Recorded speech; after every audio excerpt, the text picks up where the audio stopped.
It's time for Shelby Connors to get her revenge. In a cinematic universe soaked with grit, guns, and betrayals, MobLand gave us a surprisingly nuanced character in Shelby, a woman caught in the storm of male egos, small-town desperation, and the crushing weight of unfinished justice. While the film spent much of its runtime focused on Shelby's husband, Shelby herself is the one who most deserves a bloody, well-earned reckoning. She isn't just a side character, she's the story's dormant fury. At first glance, Shelby is the archetypal wife, loyal, quiet, and tired. But dig a little deeper, and you'll find a woman standing on the edge of survival. Living in a rural town where opportunity is scarce and dreams are for the wealthy, Shelby's world is one of resignation.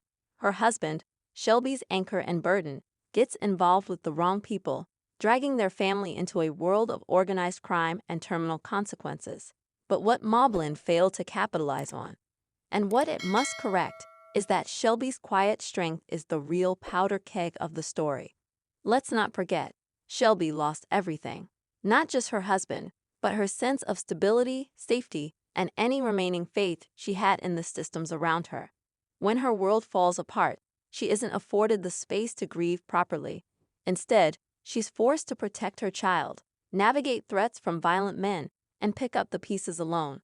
Where is her justice? Where is her moment of power? If anyone in MobLand deserves revenge, it's Shelby. Revenge, after all, isn't just about bloodshed. It's about reclaiming agency. And Shelby has had hers stolen time and again, by her husband's choices, by the town's corruption, and by a criminal underworld that treats women like afterthoughts.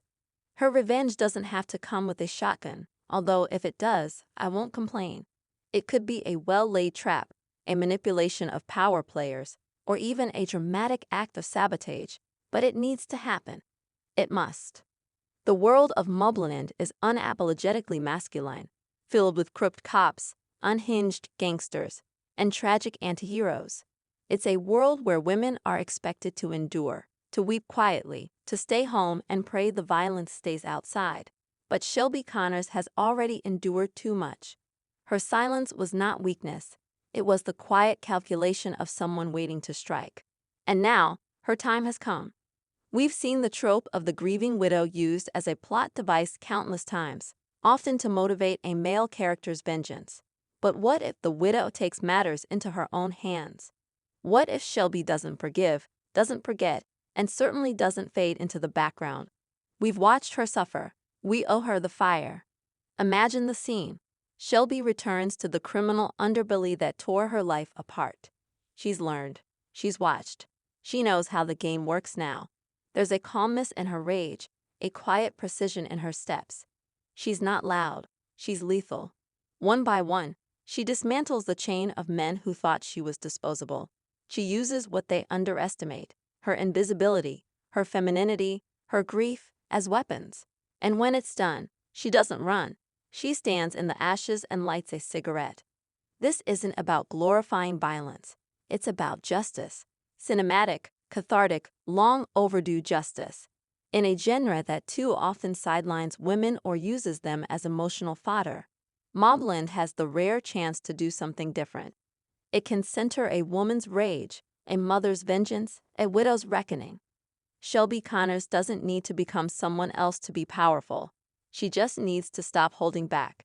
And when she finally lets loose, when she decides she's done being the collateral damage in someone else's war, MobLand will finally feel complete. So yes, I need this MobLand character to get her revenge. I need Shelby to rise. I need her to burn the world that burned her. And I need to see every second of it.